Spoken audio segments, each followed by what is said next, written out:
जहां उत्तराखंड विधानसभा की केदारनाथ सीट पर होने वाले उपचुनाव में भाजपा ने अपनी पूरी ताकत झोंक दी है। पार्टी ने राज्य सरकार के 5 मंत्रियों को केदारनाथ विधानसभा क्षेत्र के एक मंडल का जिम्मा सौंपा है। इन मंत्रियों को अपने अपने मंडलों में पार्टी जनों के साथ निरंतर बैठक करने और जनता दरबार लगाने का निर्देश दिया गया है। भाजपा की कोशिश है कि उपचुनाव से पहले अपने पक्ष का माहौल बनाया जाए। बद्रीनाथ सीट के उपचुनाव से सबक लेते हुए पार्टी अब केदारनाथ सीट के उपचुनाव को लेकर मैदान में उतर चुकी है, जबकि अभी उपचुनाव का कार्यक्रम घोषित तक नहीं हुआ है। भाजपा विधायक शैला रानी रावत के निधन के कारण ये सीट रिक्त हो गई थी। भाजपा ने विधानसभा क्षेत्र के अंतर्गत आने वाले 5 मंडलों में एक कैबिनेट मंत्री को जिम्मेदारी दी है। कैबिनेट मंत्री सौरभ बहुगुणा को गुप्त काशी, सतपाल राज्य को उशीमठ, रेखा आर्या को अगस्त मुनि, सुबोध उनियाल को अगस्त मुनि ग्रामीण और गणेश जोशी को सतरेखा खाल मंडल का जिम्मा सौंपा गया है।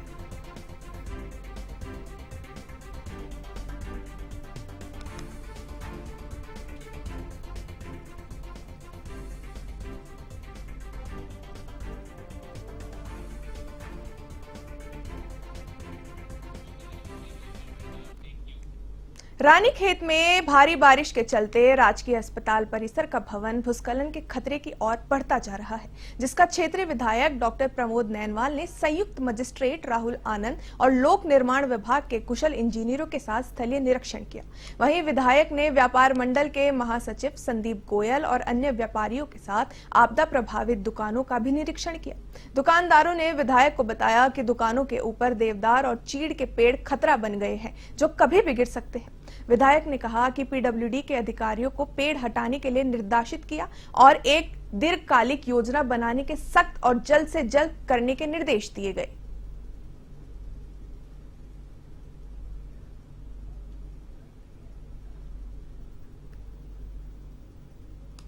बाहर था और आज यहाँ पर आया, मैंने निरीक्षण किया। यहाँ हमारे जॉइंट मजिस्ट्रेट हैं, उनके साथ अस्पताल का निरीक्षण किया और विभागीय जो अधिकारी हैं जो एस्टिमेट बना रहे हैं इसका, उनको बुला करके वस्तुस्थिति को समझा है। विभागीय अधिकारी जो हमारे पीडब्ल्यूडी के जो इंजीनियर से आए हैं उनको बताया है कि हमको दीर्घकालिक योजना बनानी है।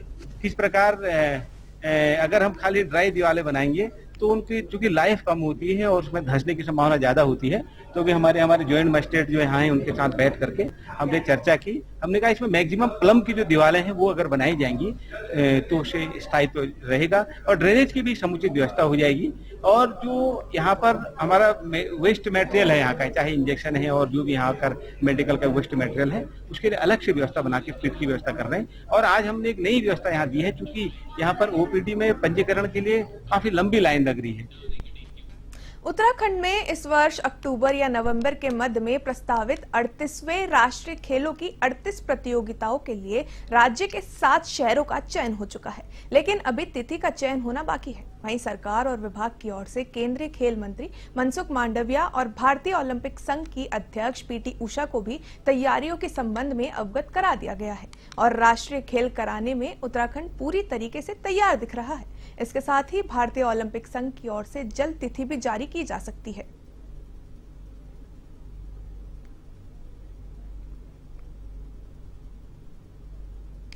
नेशनल गेम को लेकर नेशनल गेम को लेकर जो अपडेट है वो यही है कि मेरी पीटी उषा जी से मुलाकात रही और पीटी उषा जी ने इसको लेकर आश्वासन भी दिया, सहमति भी दी कि हम जल्द से जल्द जो है वो डेट डिक्लेरेशन का काम करेंगे। मुझे बहुत भरोसा है कि बहुत जल्द से जल्द ये होगा। और चूंकि यदि हम कहें कि इसकी तैयारियों के संदर्भ में, तो सरकार की ओर से, विभाग की ओर से तैयारियों की पूरी डिटेल मैंने माननीय केंद्रीय खेल मंत्री जी को भी दे रखा है और पीटी उषा जी को भी हमने बता दिया है कि विभाग पूरी तरह से जो है अवस्थापनाओं के विकास में पूरी तरीके से तैयार है।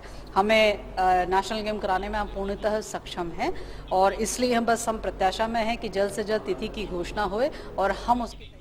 आगे बढ़ते हैं, जहां हल्द्वानी के बिंदु खता में बीते कई दिनों से आवारा जानवरों ने आतंक मचा रखा है। जिसके चलते किसानों की फसल बर्बाद हो चुकी है, जबकि इलाके में अब तक आवारा जानवरों से टकराकर 7 लोगों की मौत भी हो चुकी है। इसी के चलते लालकुआ तहसील में बिंदुखता से आए किसानों ने आवारा जानवरों को हाँक कर तहसील परिसर में छोड़ दिया। प्रदर्शनकारी किसानों ने जुलूस निकालकर आवारा मवेशियों को लेकर तहसील परिसर में छोड़ दिया। इसके बाद प्रशासन ने उन्हें गौशाला पहुंचाया। इस दौरान प्रदर्शनकारियों ने जल्द ग्रामीण इलाकों से आवारा जानवरों को हटाने की चेतावनी देते हुए कहा है कि यदि प्रशासन ने किसानों की समस्या को गंभीरता से नहीं लिया तो आगे परिणाम और गंभीर होंगे।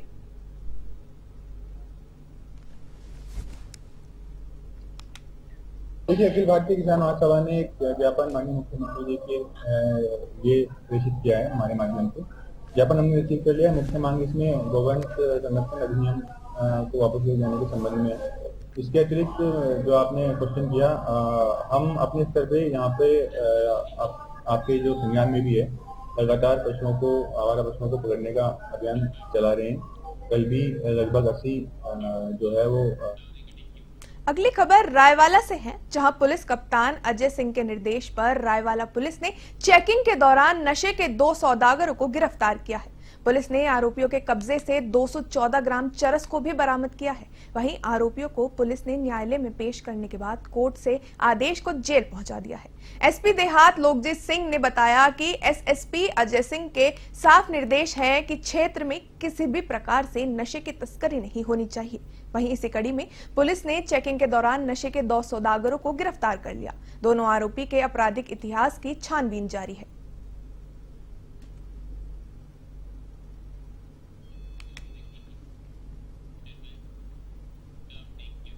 प्रदेश भर में हल्की बारिश के आसार दिख रहे हैं। वहीं बद्रीनाथ धाम की ऊंची चोटियों पर भी बर्फबारी लगातार जारी है। यमुनोत्री धाम सहित आसपास के क्षेत्रों में लगातार बारिश हो रही है, तो वहीं मसूरी में पिछले 2 दिनों से लगातार हो रही बारिश से मौसम में ठंडक बढ़ गई है और अधिकतम तापमान 15 डिग्री सेल्सियस तक पहुंच गया। मौसम विभाग ने उत्तरकाशी, रुद्रप्रयाग, टिहरी और चमोली में भारी बारिश का येलो अलर्ट जारी किया है। साथ ही ओलावृष्टि की भी संभावना जताई है।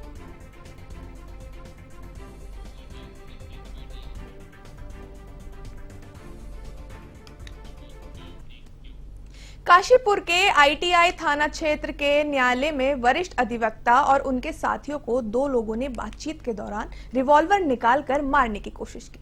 इसके बाद अधिवक्ताओं ने एक युवक को पकड़कर बिठा लिया, जबकि दूसरा युवक मौके से फरार हो गया।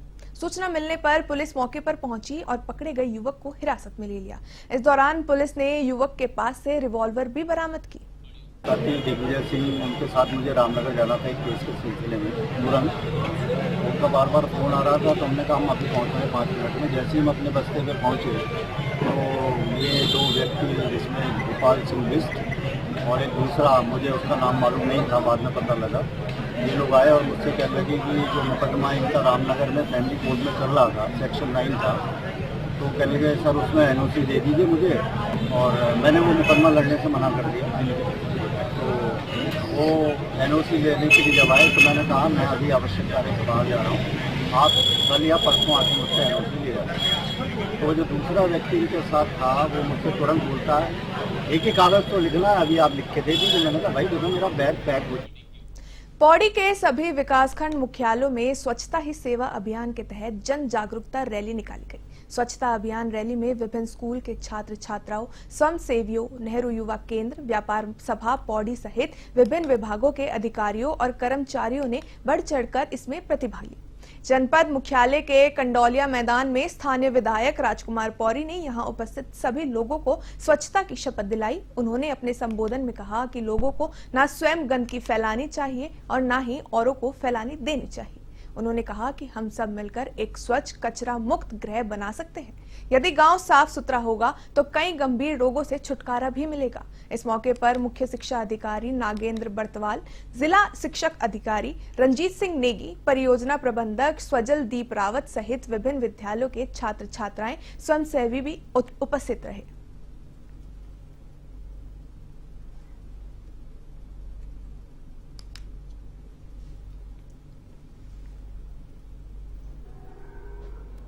बहुत अच्छा कार्यक्रम है और ये आदरणीय मोदी जी की सोच से निकला हुआ कार्यक्रम। पूर्व में कई वर्षों से स्वच्छता का कार्यक्रम सभी क्षेत्रों में हो रहा है सभी प्रदेशों में हो रहा है, बल्कि पूरे भारत में स्वच्छता का कार्यक्रम जो है बढ़ चढ़ कर जो है लोग कर रहे हैं। लेकिन आज का जो कार्यक्रम है वो विशेष कार्यक्रम है और ये था कि स्वच्छता स्वभाव में स्वच्छता और स्वच्छता ही संस्कार, माने हमको अपने संस्कार में भी स्वच्छता को लाना होगा और संस्कार और स्वभाव में भी स्वच्छता को अपनाना पड़ेगा, तभी जाके सच्चे मायने में जो है सफाई होगी। क्योंकि केवल फॉर्मेलिटी के रूप में, कार्यक्रम के रूप में स्वच्छता नहीं करनी चाहिए। इसको जो है हम अपने स्वभाव में भी जब सफाई अपनाएंगे और अपने डेली के रूटीन में, और इसका यह है कि हम अपने स्वभाव में स्वच्छता रखें और हमारे जो संस्कार हैं उसमें भी स्वच्छता रखें। उसी के लिए लोगों को जागरूक करने के लिए आज विभिन्न यहाँ पे विद्यालयों से जो हमारे 9 से 12 के जो स्टूडेंट्स हैं वो यहाँ पे आए हैं और उन लोगों के द्वारा पूरे नगर में एक रैली निकाली जा रही है यहाँ से लेकर कलेक्ट्रेट तक। इसका उद्देश्य ये है कि कम से कम जो लोग स्वच्छता के प्रति थोड़ा जागरूक हों और वो अपने घर से उसको शुरू करें, अपने से शुरू करें, अपने स्वभाव में उसको लाए और अपने संस्कार में उसको लाए। इसके लिए ये कार्यक्रम रखा जा रहा है और इस पखवाड़े में हमारे डिफरेंट कार्यक्रम पूरे जिले में, जनपद स्तर पर, गाँव से लेकर शहरों। प्रदेश की बिगड़ती कानून व्यवस्था और महिला अपराध के खिलाफ महिला कांग्रेस ने 21 सितंबर को विरोध प्रदर्शन करने का ऐलान किया है। महिला कांग्रेस प्रदेश अध्यक्ष ज्योति रौतेला के नेतृत्व में महिला मुख्यमंत्री आवास कूच करेंगे, जिसको लेकर महिला कांग्रेस ने रणनीति बना ली है। महिला कांग्रेस प्रदेश अध्यक्ष ने आरोप लगाया है कि प्रदेश में बेटियों पर लगातार अत्याचार और उत्पीड़न की घटनाएं सामने आ रही है। उन्होंने कहा है कि यह प्रदर्शन राज्य भर में महिलाओं की सुरक्षा और सम्मान को लेकर किया जाएगा और सरकार की अनदेखी के खिलाफ विरोध करेंगे।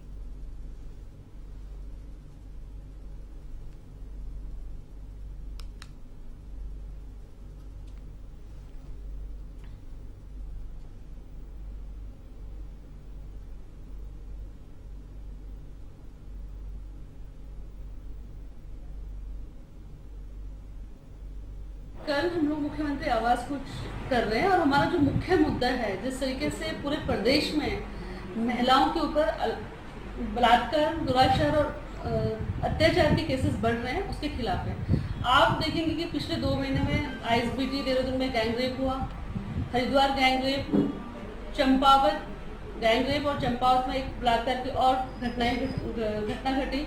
लालका में जो भाजपा के दुख संघ के अध्यक्ष, जिस तरीके से उन्होंने महिला उनकी बेटी के साथ जो बलात्कार का केस उन पर दर्ज हुआ है, सल्ट का केस आप लगा लीजिए, तस्लीम बानो का जो रुद्रपुर में केस हुआ, उसके बाद मौलवी ने जो बच्चों के साथ किया, ये तमाम मुद्दे प्रदेश में जिस तरीके से लगातार महिलाओं के ऊपर बलात्कार।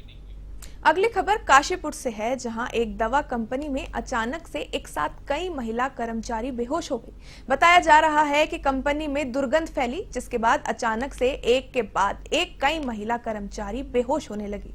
इस घटना के बाद फैक्ट्री में अफरा तफरी मच गई। बेहोशी की हालत में सभी महिला कर्मचारियों का आनन फानन में निजी अस्पताल में भर्ती कराया गया, जहां सभी की हालत खतरे से बाहर बताई जा रही है।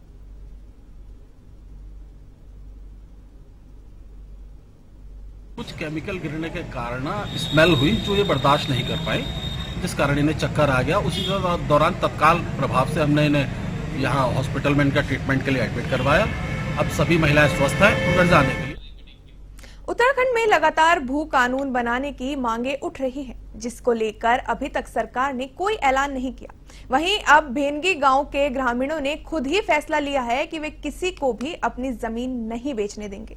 साथ ही ग्रामीणों ने गांव के मुख्य द्वार पर एक बड़ा सा बोर्ड लगा दिया है, जिसमें साफ तौर पर लिखा गया है कि जमीन बेचने के बिचौलिया गांव में प्रवेश ना करें। दरअसल टिहरी बांध के बनने के बाद जिले में जमीन खरीदने की फोस्टर का धंधा तेजी से बढ़ने लगा है। वहीं गांव में लोगों ने ग्राम प्रधान की अध्यक्षता में आयोजित बैठक में यह निर्णय लिया है कि कोई भी व्यक्ति अपनी पैतृक जमीन को बाहरी लोगों को नहीं बेचेगा। ग्रामीणों ने यह भी निर्णय लिया है कि गांव का नागरिक किसी को भी जमीन विक्रय के संबंध में प्रेरित नहीं करेगा।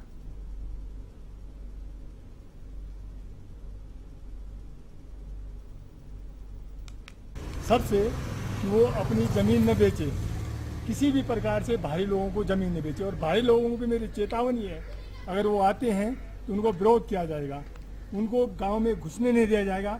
और जो गांव के लोग भी जो है जमीन बेच रहे हैं उनका सामाजिक बहिष्कार किया जाएगा। मेरा सबसे विनम्र निवेदन है कि आने वाली पीढ़ी हमें माफ़ नहीं कर सकती। हम अपनी ज़मीन को अगर बेचने लग जाएंगे तो हमारे नाती जो है बेघर हो जाएंगे। इसलिए मेरा सबसे अनुरोध है कि गांव की ज़मीन न बेचें। ठीक, ज़्यादा अगर किसी को है तो लोकल को अगर मकान बनाना अगर खरीद फरोख्त करनी है तो लोकल में वो अपना वो कर सकते हैं, लेकिन बाहरी लोगों को बिल्कुल जो है ज़मीन न बेचें। उत्तराखंड विधानसभा की केदारनाथ सीट पर होने वाले उपचुनाव में भाजपा ने अपनी पूरी ताकत झोंक दी है। पार्टी ने राज्य सरकार के 5 मंत्रियों को केदारनाथ विधानसभा क्षेत्र के एक मंडल का जिम्मा सौंपा है। इन मंत्रियों को अपने अपने मंडलों में पार्टी जनों के साथ निरंतर बैठकें करनी है और जनता दरबार लगाने का आदेश भी दिया गया है। भाजपा की कोशिश है कि उपचुनाव से पहले वे अपने पक्ष में माहौल बना लें। बद्रीनाथ सीट के उपचुनाव से सबक लेते हुए पार्टी अब केदारनाथ सीट के उपचुनाव को लेकर मैदान में उतर चुकी है, जबकि अभी उपचुनाव का कार्यक्रम घोषित तक नहीं हुआ है। भाजपा विधायक शैली रानी रावत के निधन के कारण ये सीट खाली हो गई थी।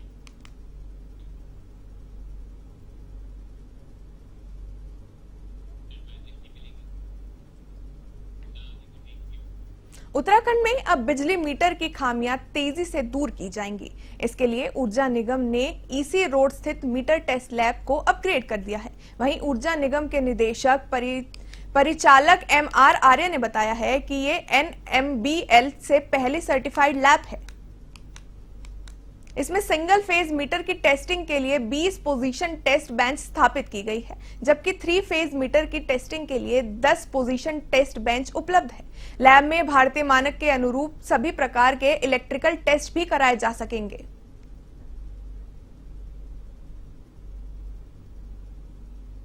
ये हमारे 2 लैब हैं, एक हल्द्वानी में और एक देहरादून में हमने कर रखा है। ये लैब हमने अपग्रेड किया, इसे NAPL सर्टिफिकेशन से ये हमने अब अपग्रेड कर रखा है। इसमें जो हमारे मीटर टेस्ट होंगे, पर्टिकुलर सोलर के लिए भी हमें ज़रूरत पड़ी इसकी, सोलर और अन्य उपभोक्ताओं के लिए। इसमें हमने इसमें जो लैब बनी है हमारी, उसमें हम पर डे 40 से 50 मीटर टेस्ट करते हैं और ये NAPL हैं और ये जो सर्टिफिकेट मिलता है ये 100% ओके होता है। पहले भी सही था, लेकिन बट हमारे कुछ ओम्बड्समैन ने इसे माना नहीं, तब हमने इसे NAPL लगाया। तो उसमें हम अभी 20 मीटर तो हम सिंगल फेज के टेस्ट कर रहे हैं। और पौड़ी में आए दिन साइबर सेल के मामले सामने आते रहते हैं, जिनकी रिपोर्ट दर्ज कराने के लिए आमजन को लंबी दूरी तय कर पौड़ी या कटद्वार जाना पड़ता है। वहीं बढ़ते साइबर और फाइनेंशियल फ्रॉड को देखते हुए वरिष्ठ पुलिस अधीक्षक लोकेश्वर सिंह ने महिला थाना श्रीनगर में साइबर सेल और फाइनेंशियल फ्रॉड यूनिट का रिबन काटकर शुभारंभ किया है, जहां लोग साइबर और फाइनेंशियल फ्रॉड संबंधित शिकायतें दर्ज करा सकते हैं।